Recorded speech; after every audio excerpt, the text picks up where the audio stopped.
আজকে পনির দিয়ে রান্না হবে, সাথে বরবটি নিয়েছি 2টা আলু টমেটো দিয়ে।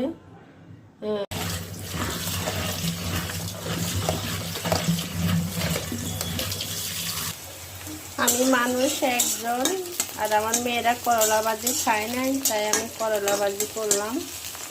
আমি হলুদ ছাড়া সবসময় করলা ভাজি করি, আমার থেকে খুব ভালো লাগে। একবার খাইয়ে দেখবেন, দেখবেন অনেক ভালো লাগে।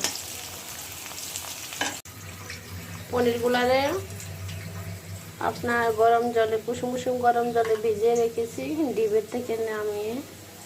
তাই ভালো করে একটু ধুয়ে নেব আলতোভাবে, তারপরে কেটে নেব সুন্দর করে।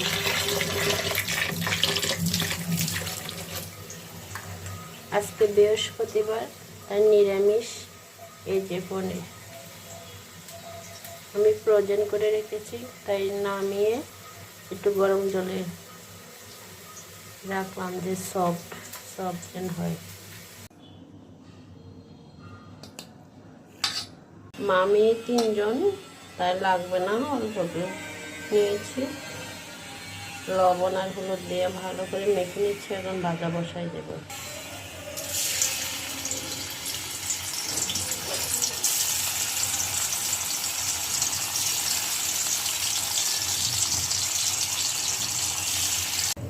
এখানে ফোড়ন দিলাম 5 ফোড়ন, এলাচ, তেজপাতা, এখানে আদা বাটা। এর মধ্যে আর সবজিগুলো দিয়ে দেব।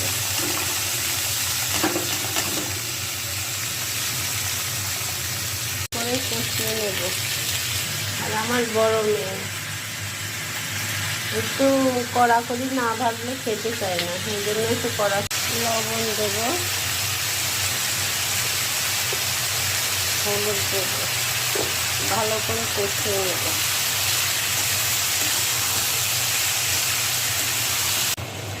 মরিচের গুঁড়ো দিয়ে দিল, জিরা ধনিয়া গুঁড়া দিয়ে দিলাম।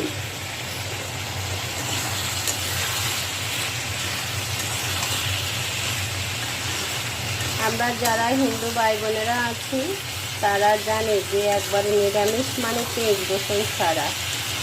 আর যারা মুসলমান ভাই বোনেরা আছেন তারা একবার খেয়ে দেখেন পেঁয়াজ রসুন ছাড়া এই নিরামিষভাবে রান্নাটা। খুবই সুস্বাদু খাবার, একবার ট্রাই করে দেখবেন। যেটা বসে গেল, হয়ে গেল আমার রান্না।